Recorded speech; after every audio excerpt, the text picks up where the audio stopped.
Ada qabilah Maula Khaileh, ada tempat mengambil tarim itu namanya Khaileh. Beliau rumahnya di sana. Rumahnya itu dindingnya nyambung dengan masjid. Di sana setengah langgar ini udah masjid. Sedikit kecil aja diwakafin masjid.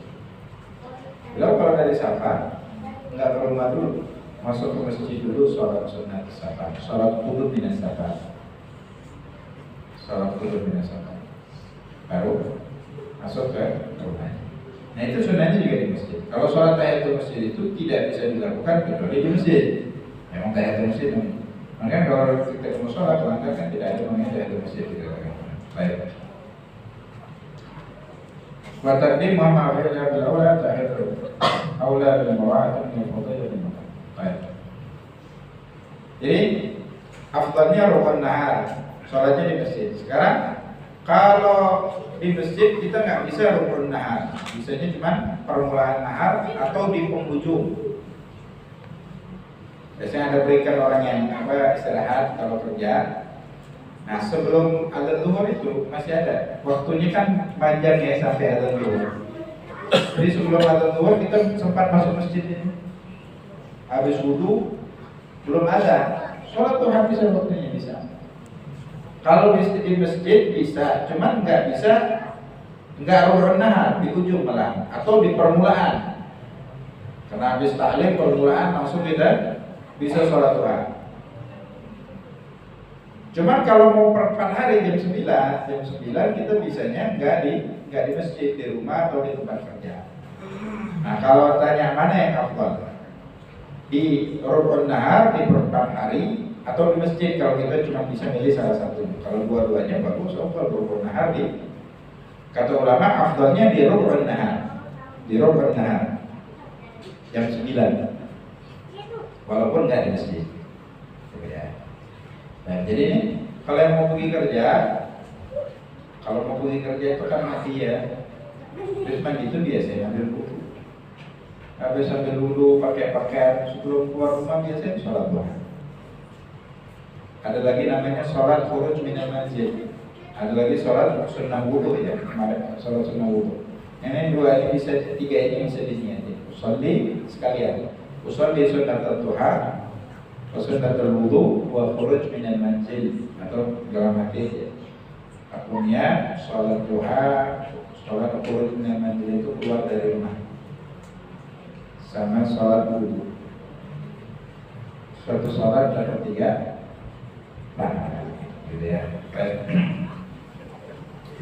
Wa aqalluha raka'atain, paling sedikitnya 2 rakaat. Wa adna kamalia, paling sedikit disebut sempurna sholat duha itu 4 rakaat atau 6 rakaat. Wa afdaluha, paling afdal, wa aktsaruha, yang paling banyaknya adalah 8 rakaat. Boleh satu kali salam, afdalnya 2 rakaat. Afdal.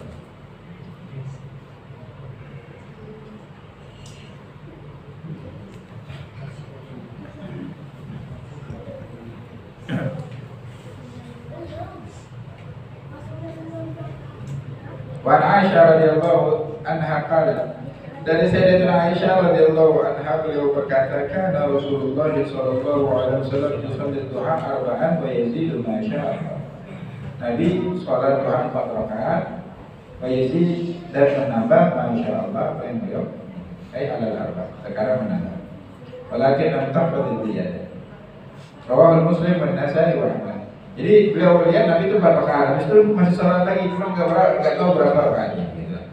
Wa Ummi Hani binti Abi Thalib radhiyallahu anha, dari Ummi Hani binti Abi Thalib. Ummu Hani ini anaknya Abu Thalib, saudarinya Imam Ali bin Abi Thalib. Siapa anak pamannya Nabi, alias sepupunya Nabi. Anna Rasulullah sallallahu alaihi wasallam yaumal fathi, Nabi ketika hari Fathul Makkah, shalla subhatat duha 8 rakaat.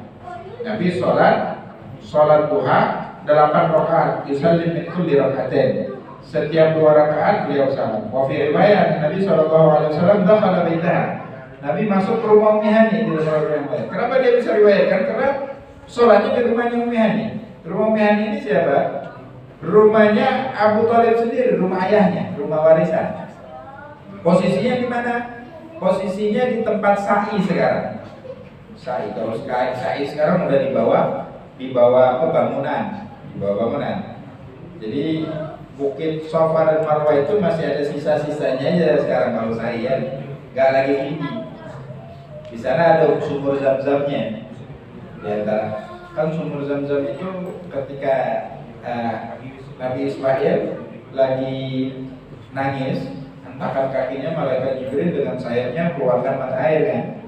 Ibunya kan lagi, Siti Hajar itu bolak-balik naik bukit. Jadi di antara bukit Safa dan Marwah itu air. Nah, di sana dulu perkampungan itu di sekeliling itu. Karena faktor keadaan, masjid yang kecil itu tidak mampu lagi menampung jamaah haji dan umroh yang begitu banyak. Akhirnya terjadilah perluasan, semua rumah itu dihancurkan. Nah, Nabi sholat di situ. Itu adalah rumah yang Nabi itu dirawat oleh pamannya sampai Nabi menikah sama Sayyidatuna Khadijah dari umur 12 tahun. Dari umur 8 tahun ya. Dari umur 8 tahun Abu Thalib meninggal, diwasiatkan Nabi Muhammad ini dirawat oleh saudara kandung ayahnya Abu Thalib. Disitulah tapi Nabi Muhammad meninggal. Nah, ketika Fathul Mekah, Fathul Mekah kan Nabi nggak punya rumah lagi di Mekah itu. Rumahnya Nabi udah diambil sama orang Nabi ikhlaskan. Nah, Nabi sholatnya di mana? Di rumah Abu Thalib, dihuni oleh anaknya Ummu Hanim.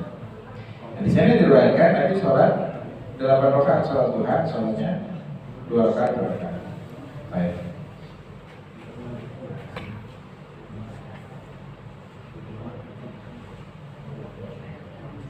Disunahkan habis Al-Fatihah baca surah Wasyamsi wa duhaha rakaat pertama, yang kedua surah Al-Duha rakaat yang kedua. Kemudian rakaat yang selanjutnya qul ya ayyuhal kafirun wal ikhlas. Sebagian ulama habis Wasyamsi wa duhaha qul ya ayyuhal kafirun. Kemudian habis Al-Duha al-ikhlas. Kemudian rakaat yang selanjutnya qul ya ayyuhal kafirun sama ikhlas. Baik. Habis selesai sholat duha disunahkan baca doa ini. Doa ini nggak ada berasal dari hadis ya. Salah satu ulama aja yang mengubah doa ini. Allahumma inna duha duha'u ya Allah, waktu duha itu waktu duhamu, wal baha baha'u, wal jamal al jamal, dan kesempurnaan itu milik engkau, wal quwwata kekuatan itu hakikatnya kekuatanmu, qudratu kemampuan itu kemampuanmu, wal ismatu perlindungan itu perlindunganmu. Allahumma in kana rizqi fis sama' fa'zilhu ya Allah, kalau rezekiku ada di langit maka turunkan. Wa in kana fil ardi fa'khrijhu, kalau ada di dalam bumi Allah keluarkan. Wa in kana mu'siran fayassirhu ya Allah, kalau rezekiku itu susah maka gampangkan. Ini doa kayak gini, minta kayak gini. Wa in kana haraman fatahhirhu, kalau rezekiku itu haram ya Allah sucikanlah. Oh, berarti boleh ya rezeki yang haram. Ya boleh ya. Ini maknanya, kalau seandainya engkau takdirkan di Lauhul Mahfuz dari jalur yang haram, maka gantilah dari jalur yang halal. Apa itu rezeki? Menurut mazhab Ahlus Sunnah wal Jamaah di dalam akidah, rezeki itu sesuatu yang kita manfaatkan untuk kebutuhan hidup. Yang kita makan, yang kita pakai, yang kita gunakan, itu rezeki. Baik dari jalur yang halal ataupun jalur yang haram. Jadi orang Malik itu udah rezekinya, memang udah rezekinya itu. Halal nggak halal, rezeki itu tidak memandang halal dan haram. Okay. Kita harusnya dapat jatah warisan atau diambil sama saudara semuanya, bukan rezeki kita.